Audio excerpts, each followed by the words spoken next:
Hello again, I am Blunty, and this is the Zhiyun Smooth 2. I reviewed the Smooth 1 July last year, and if you bought one of those, there's no real reason to upgrade. I'm going to tell you now, this isn't a significant enough leap forward to justify an upgrade, but if you didn't pull the trigger back then when I reviewed it, now is the time to do it, because of course, second generation is better in pretty much every way. It is smaller. It is lighter. The cradle part where the phone goes has been improved, and that is kind of the story for the Smooth 2. It does the same kind of things in that it is a 3-axis gimbal designed to keep your phone stable and everything, but it does so in a smaller, more elegant, cleaner, tidier package that just makes everything a little bit nicer. Like pretty much every other 3-axis gimbal I've ever reviewed, it has three main modes. The first one being that it will follow you as you pan around, but keep the actual camera level and stable looking forward. You can hit the little joystick button once and that will lock in one direction, so you can sort of do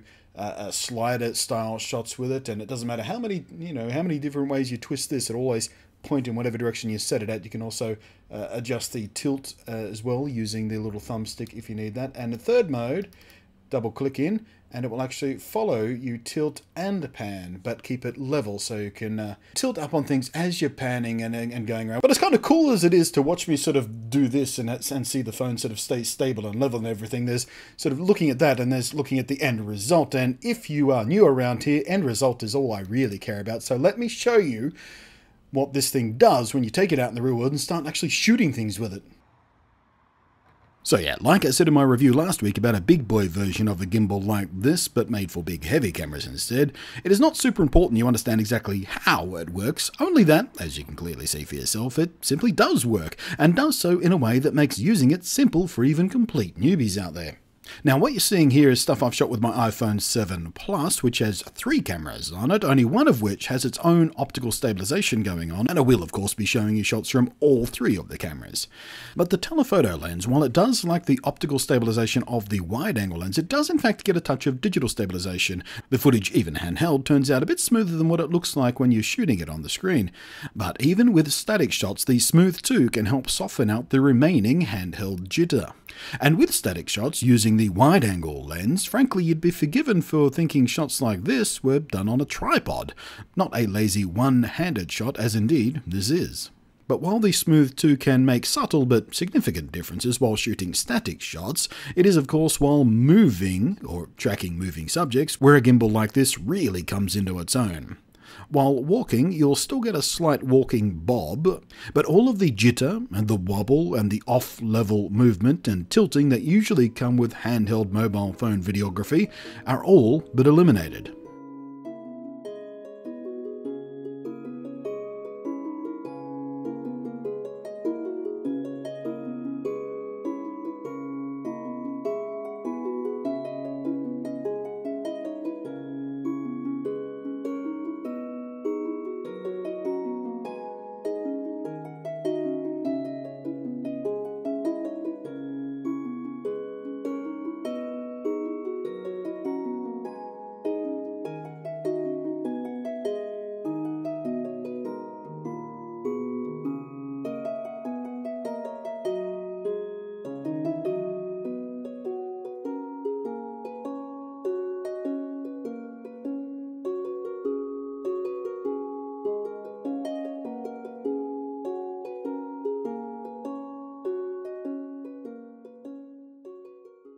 Now, regular viewers around here will already know about my delight in finding out the new front-facing camera on the iPhone 7 Plus, which is what I'm using for this, if I haven't mentioned that already somewhere else in the video, is both wider in video mode and much higher quality than the old front-facing cameras on the iPhones used to be, which means, for people like me, it's actually useful now. The only problem is it does not have stabilizing on the front-facing camera of any kind. No digital, no optical, which would be ideal. So that is where this comes in. As you can see for yourself, now a little bit of walk and talk with the front-facing camera, perfectly smooth, one-handed. As you can see, I can sort of, actually really can't see, I should get out the GoPro and show you my arm wiggling as I do this. In fact, give me a sec.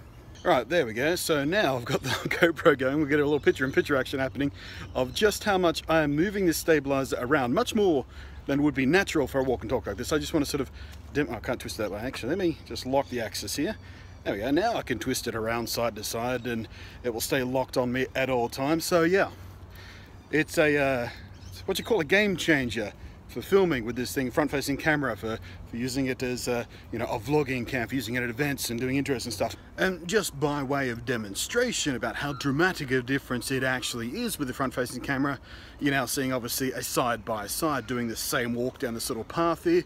One with the stabilizer on, the other one without the stabilizer on. That guy's not saying anything because talking over myself is a little more than I can take. You done? Okay, let's move on. And as you've just seen, or heard, or not heard, I suppose, it's absolutely silent in operation, which is vitally important, of course. So even if you're using the onboard audio, which you probably will be if you're shooting with a mobile phone, you'll still get a clean as sound as possible.